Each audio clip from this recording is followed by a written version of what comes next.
Have you ever wondered why some countries require a visa for entry while others don't? It might seem arbitrary, but there's an intricate relationship at play here.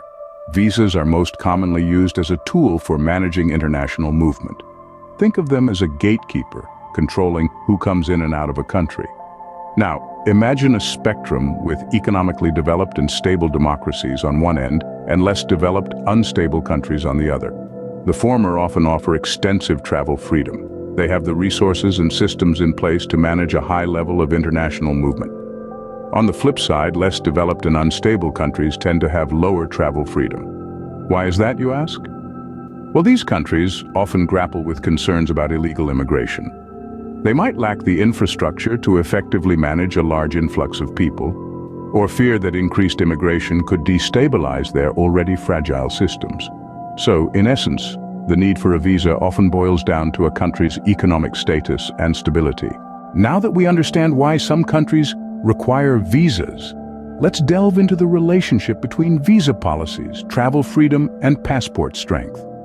It's a fascinating dynamic that shapes how we experience the world, and it's influenced by a variety of factors. To begin with, it's important to note that the strength of a country's passport is often closely tied to its visa policies.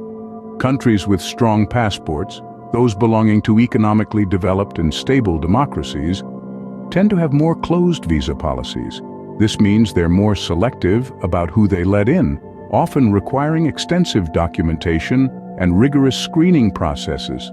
This approach, while potentially limiting inbound travel, is designed to prioritize security and maintain the integrity of their borders.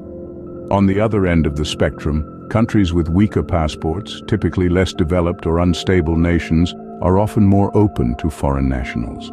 Their visa policies are more lenient, and they may not require visas at all for certain countries. This openness can be a double-edged sword. On one hand, it can boost tourism and foster international relations. On the other hand, it can also heighten the risk of illegal immigration and potentially compromise national security. Interestingly, there's a wide range of openness levels among countries with weaker passports. Some are incredibly open, welcoming foreign nationals with little to no restrictions. Others are quite the opposite, with highly restrictive visa policies that are as stringent as those in countries with strong passports. This variation underscores the fact that there's no one-size-fits-all approach to visa policies and passport strength.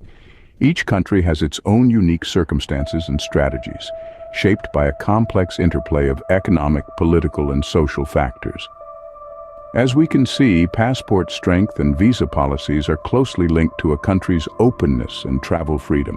It's a delicate balance, and one that continues to evolve in our increasingly interconnected world. But how do countries balance their security concerns with economic opportunities when it comes to visa policies?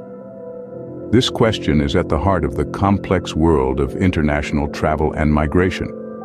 Countries tread a delicate line, crafting visa policies that take into account both the potential risks and rewards.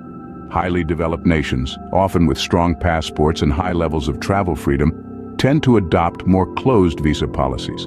The reasoning behind this is multifaceted. These countries are typically attractive destinations for both legal and illegal immigration.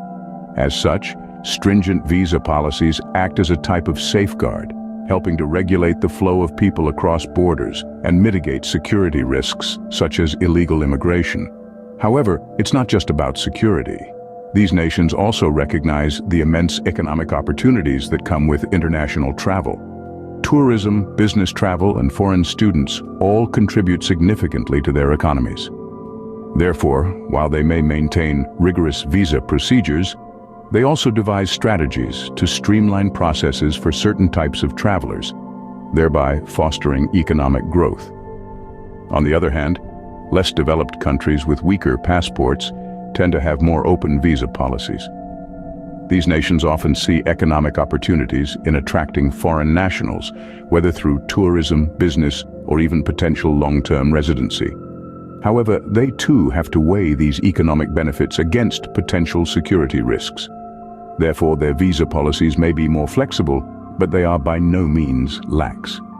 The disparity in visa policies among countries with strong and weak passports underscores the different strategies used to balance security and economy. Some countries lean towards a more closed approach to manage security concerns, while others adopt a more open stance to capitalize on economic opportunities. In conclusion, visa policies are a complex mix of economic, political, and security considerations, all of which contribute to a country's travel freedom and the strength of its passport.